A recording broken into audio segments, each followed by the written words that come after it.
Feels like forever since I actually recorded a Wi-Fi battle because I have no Wi-Fi.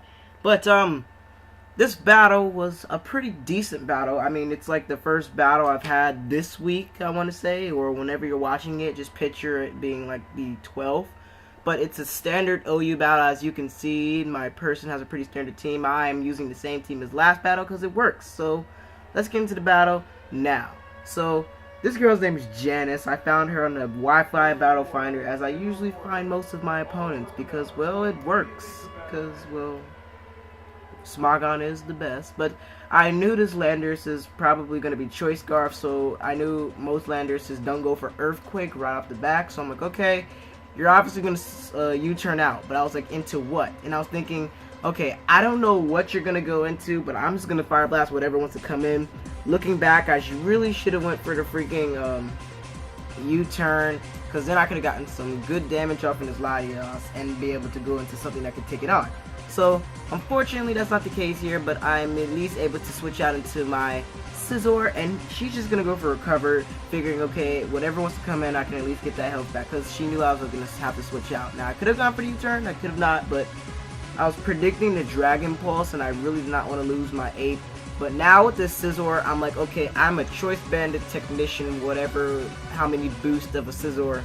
So I'm like, okay, Pursuit should do a lot. So unless this Recover brings this Latios back to full HP, then it's going to be taken out by this Pursuit right here. Because Pursuit, even though it's unstabbed, it's Technician boosted. And what Technician does is boost the power of those moves that are usually in the weaker range. So I knew this Terrakion probably was going to come in, or the Landorus, so I'm like, okay, let me go on to my no-name, my Tentacruel, and I knew it was probably going to go and set up like a Swords Dance or a Rock Polish or something, and she decided to go for the Rock Polish. I don't know if she had Swords Dance or not, but right here she reveals that she does have Swords Dance, so I'm like, okay, I'm gonna go for the Scald, because Scald should bring you down to a good halfway mark, because I'm not all that specially attacking, or attacking for that matter. So next turn I'm going to protect just to scout what this Terrakion wants to go for.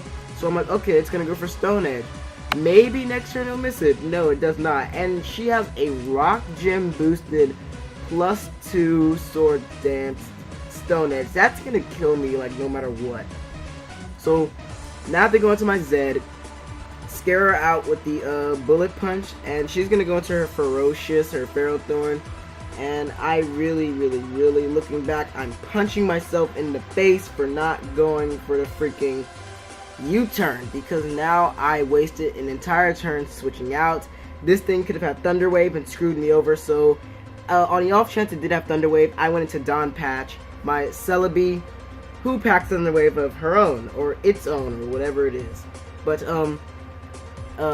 push come to shove, if that thing actually did have Thunder Wave, I have the Natural Cure, so all I have to do is switch out.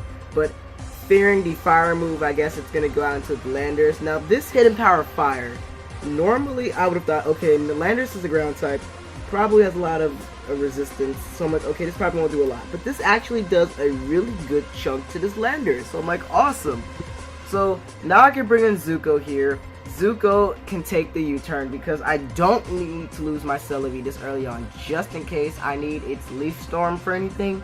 So she's going to go onto her Terrakion, and I believe I go for the U-turn here. I'm not sure, but actually thought I could actually stay in on a Stone Edge because it's only ×2 effective, not super effective, just ×2, whatever. But she actually gets a crit and takes out my Ape, so I'm like, okay, it's not too much of a problem because I still have 3 other pokes to take on the Ferrothorn. So she's going to go to her Jelly Belly, her Reuniclus, and I'm going to go for the U-turn. Now this U-turn I thought would maybe do like a little bit, maybe a little bit over half, but it actually this close to takes it out. This Reuniclus looks like a smidgen of HP, like a tiny little smidgen. As you can see, like right there, it's like the little sliver that now as you can see lefties, you can see it was like that much.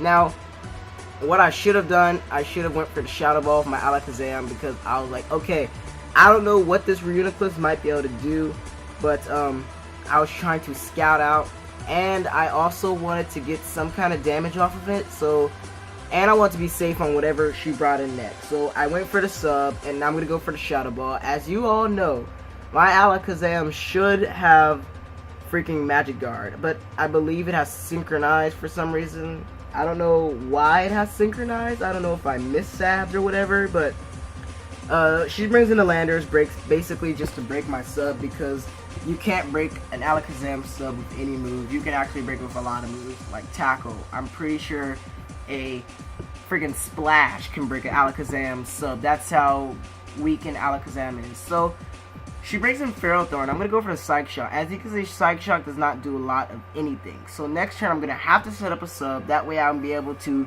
go for the Focus Blast next turn. And she gets Parahacked, which is perfect for me, because now she's going to have to switch out, kicking myself in the face. I'm like, I really should have gone for the Psych Shot right now, because that probably would have taken out the Landers, and I wouldn't have to deal with that anymore. But besides the point, it's going to break my sub again, and pretty much just if you can know what sets are, or if you already know what sets are, you can just predict around this entire match, because I'm tired of narrating. What I do want to talk about, though, before this battle is over, is Pokemon Black and White 2.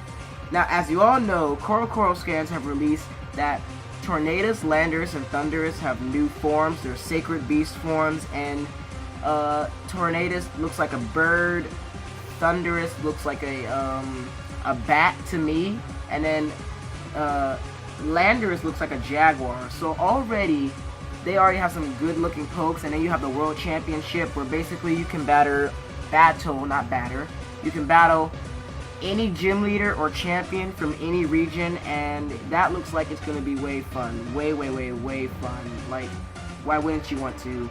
And then you have Sharon being the first gym leader, being a normal type gym leader, and then Bianca being Professor Juniper's assistant, and then you have In being missing, but nobody really cared about him, and then you have a new rival. But other than that, that's pretty much all I want to talk about. So, as you can see, Scizor is just going to come in and clean up the rest of its team, because I have that priority with Bullet Punch, so I'm able to take out the Landers. Terrakion was at a range of HP where it couldn't have done anything to me if it wanted to. And this Haxorus basically is going to do or die, go for the Outrage. I guess it doesn't have Earthquake, so whatever. Going to go for that second Bullet Punch that's going to kill. So good game, Janice. That was a not even narrow, that was a good 3-0 victory in my favor. If you did like this battle, you can always leave a like button. That helps a lot of other people see my channel, and it helps me out greatly, because then I don't have to worry about people going, okay, well, this dude's not even known at all. But other than that, also you can subscribe to my channel, because that will be greatly appreciated. I'm rambling, so I'm going to leave you with that last bit of narration and a little bit of info on Pokemon Black and White 2. So, before I continue to ramble on, I hope you all have a good day. I hope you enjoyed the battle, and I'll see you guys next time when I record. Peace out.